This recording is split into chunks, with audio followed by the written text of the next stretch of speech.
കേരള സർക്കാരിന്റെ കീഴിൽ ഒരു സ്ഥിരജോലി ആഗ്രഹിക്കുന്നവർക്ക് പുതിയൊരു നോട്ടിഫിക്കേഷൻ കൂടി ഇപ്പോൾ ഓൺലൈനായിട്ട് വിളിച്ചിട്ടുണ്ട്. ഇതിന് അപേക്ഷിക്കേണ്ട ലാസ്റ്റ് ഡേറ്റ് ഓൾമോസ്റ്റ് ആയിരിക്കുകയാണ്. അതുകൊണ്ട് തന്നെ വളരെ പെട്ടെന്ന് ഇതിന്റെ കംപ്ലീറ്റ് ഡീറ്റെയിൽസ് നമുക്ക് ചെക്ക് ചെയ്യാം.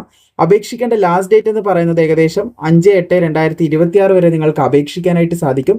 അപേക്ഷിക്കേണ്ട കാറ്റഗറി നമ്പർ 71/2026 എന്ന കാറ്റഗറി നമ്പറിലൂടെ കേരള PSCന്റെ വെബ്സൈറ്റിൽ വൺ ടൈം രജിസ്ട്രേഷൻ കംപ്ലീറ്റ് ചെയ്തവർക്ക് അതിൽ ലോഗിൻ ചെയ്തതിന് ശേഷം ഈ കാറ്റഗറി നമ്പറിലൂടെ അപേക്ഷിക്കാം.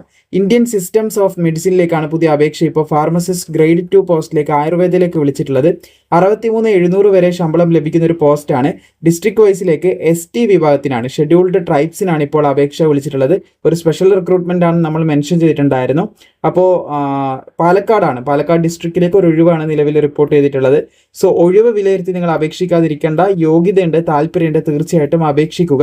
അതുപോലെ തന്നെ സ്പെഷ്യൽ റിക്രൂട്ട്മെന്റ് ആണ്. നിങ്ങളുടെ അറിവിൽ ഈ പറയുന്ന യോഗ്യതയുള്ള ആരെങ്കിലും ഉണ്ടെങ്കിൽ അവരിലേക്ക് ഷെയർ ചെയ്യാനായിട്ട് മറക്കേണ്ട.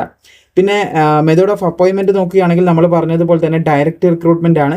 പക്ഷെ ഒരു സ്പെഷ്യൽ റിക്രൂട്ട്മെന്റ് ആയതുകൊണ്ട് ST വിഭാഗത്തിന് മാത്രമേ അപേക്ഷിക്കാൻ സാധിക്കത്തുള്ളൂ. 18 to 45 വയസ്സ് വരെയുള്ളവർക്ക് അപേക്ഷിക്കാം. ഏകദേശം 2/1/1981 1/1/2008 ഈ ഡേറ്റിലും ഇതിൻ്റെ ഇടയിലും ജനിച്ചവർക്കാണ് അപേക്ഷിക്കാനായിട്ട് സാധിക്കാമെന്ന് ശ്രദ്ധിച്ചിരിക്കുക. അപേക്ഷിക്കേണ്ട യോഗ്യതയായിട്ട് പറഞ്ഞിട്ടുള്ളത് 10ാം ക്ലാസ് ഉണ്ടായിരിക്കണം. SSLC ആണ് പറഞ്ഞിട്ടുള്ളത്. SSLC with certificate in Ayurveda pharmacist ആണ് പറഞ്ഞിട്ടുള്ളത്.